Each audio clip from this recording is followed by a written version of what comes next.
ഇഷ്ടപ്പെടാത്ത ഇരട്ട പേര് ഒരാളെ വിളിക്കാൻ പാടില്ല. അത് വ്യക്തികളെ മാത്രമല്ല, നിങ്ങൾ നമ്മളെ വിളിക്കില്ലേ, ഈ സമസ്തക്കാരെന്താ വിളിക്കുക? ചില ആളുകൾ ഖുറാഫി എന്ന് വിളിക്കും. പ്രിയമുള്ള മോമിനിങ്ങളെ വിളിക്കാൻ പാടില്ല, ഖുറാഫി എന്ന് വിളിക്കാൻ പാടില്ല. കാരണം ഒരു സമസ്തക്കാരൻ ഖുറാഫി എന്ന വിളിയെ അവൻ ഇഷ്ടപ്പെടുന്നില്ല. അവൻ ഇഷ്ടപ്പെടാത്ത വിളി നിങ്ങൾ എങ്ങനെ വിളിക്കും? വഹാബി എന്ന് വിളിക്കല് അവർ ഇഷ്ടപ്പെടുന്നില്ലെങ്കിൽ വഹാബി എന്ന് വിളിക്കാൻ പാടില്ല. വഹാബി എന്ന് പറയുന്നത് ഒരു വ്യക്തിയിലേക്ക് ചേർത്തുകൊണ്ട് പറയുന്നതാ. അഭിസംബോധന ചെയ്യാൻ ഒരു മുസ്ലിമിന് പാടില്ല. നിങ്ങൾ അവരെ സലഫികളെന്നോ അവർ ഏത് പേരിലാണ് ഇഷ്ടപ്പെടുന്നത് അതേ പേരിൽ അവർ വിളിക്കാൻ പാടുള്ളൂ. മൗദൂദികൾ എന്ന് വിളിക്കാൻ പാടില്ല. അറിയാതെ വിളിച്ചു പോയതെങ്കിൽ അതിൽ പശ്ചാത്തപിക്കണം. മൗദൂദി എന്ന് പറയുന്നത് ലോകം കണ്ട ഉജ്ജ്വലനായ ഒരു പണ്ഡിതനാണ്, ഒരു പരിഷ്കർത്താവാണ്, ഒരു നവോത്ഥാന നായകനാണ് സയ്യിദ് അബുൽ അഅ്ല മൗദൂദി റഹിമഹുല്ലാഹ്. അദ്ദേഹം എന്ന വ്യക്തിയിലേക്ക് ചേർത്തുകൊണ്ട് മൗദൂദികൾ എന്ന് ആരെങ്കിലും വിളിക്കുന്നുവെങ്കിൽ, അറിയാതെ വിളിച്ചത് പോകട്ടെ, അറിഞ്ഞുകൊണ്ട് വിളിക്കുന്നുവെങ്കിൽ പരലോകത്ത് പടച്ചവന്റെ കോടതിയിൽ സമാധാനം പറയേണ്ടി വരും.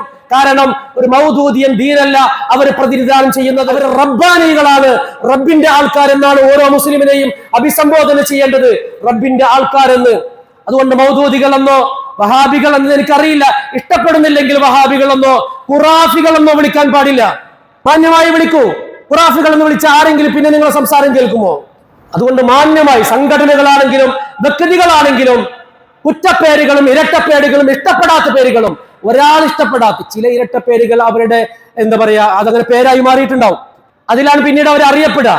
അങ്ങനെയുള്ള പേരുകളല്ലേ ഞാൻ പറയുന്നത്.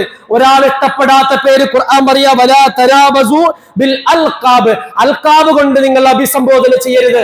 നിങ്ങളെ നോക്ക്, ജൂതന്മാരിൽ ശിർക്കുണ്ട് എന്നല്ലേ നമ്മൾ വിശ്വസിക്കുന്നത്? ജൂതന്മാർ അള്ളാഹുക്ക് മകനുണ്ടെന്ന് പറഞ്ഞവരാണ്, അത് ശിർക്കാണ്.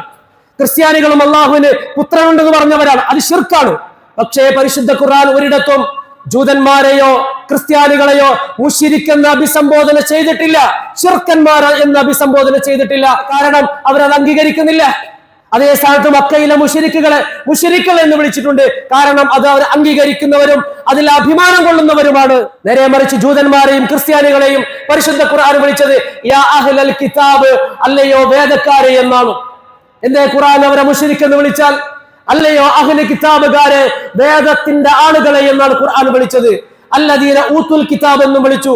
അതിന്റെയും അർത്ഥം വേദക്കാർ എന്ന് തന്നെയാണ്. ഇനി ഇസ്ലാമിന്റെ ശത്രുപക്ഷത്ത് നിൽക്കുന്ന ആളുകൾ അവർ ഇഷ്ടപ്പെടാത്ത പേരിൽ അവരെ അഭിസംബോധന ചെയ്യൽ ഒരു വിശ്വാസിക്ക് പാടുള്ളതല്ല. നമുക്ക് ചില ചിട്ടവട്ടങ്ങളും നിയമങ്ങളൊക്കെ ഇല്ലേ?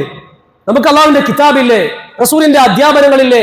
അത് മഹാന്മാരായ സഹാബത്ത് പകർന്നു തന്നിട്ടില്ലേ? പ്രത്യേകിച്ച് സോഷ്യൽ മീഡിയ തരംഗമായിട്ടുള്ള ഈ കാലത്ത് എന്തെങ്കിലും റീച്ച് കിട്ടാനോ മറ്റോ വേണ്ടി ആരുടെയും അഭിമാനത്തെയും അന്തസ്സിനെയും ക്ഷതപ്പെടുത്തുന്ന രീതിയിൽ ചെയ്യാതിരിക്കണമെന്ന് കൂടി